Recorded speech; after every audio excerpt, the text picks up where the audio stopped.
Hi guys, এখন হচ্ছে soybean আলুর তরকারি।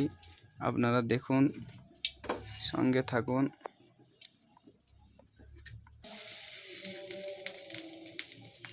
ঝরঝর দে।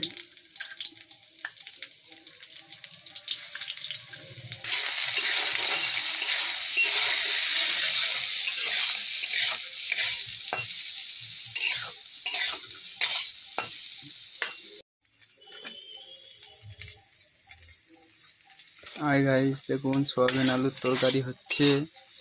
আপনারা দেখতে থাকুন, সঙ্গে থাকুন। দেখুন, সয়াবিনটা প্রথম ভাজা হয়ে গেছে।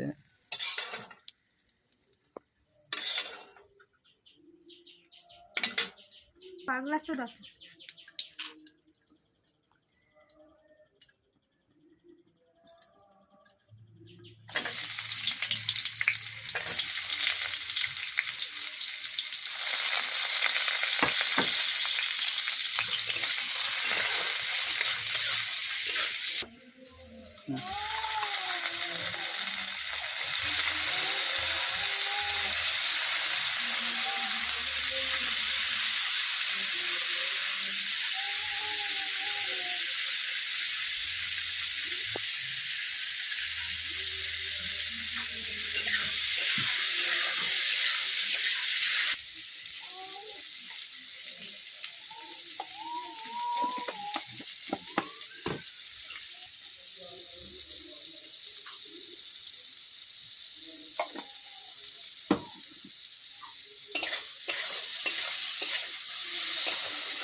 জিরে বাটা দিয়ে সয়াবিন আলুর ঝোল হচ্ছে। আপনারা দেখুন বন্ধুরা, খুবই ভালো লাগবে, সুস্বাদু হবে এই রান্নাটা।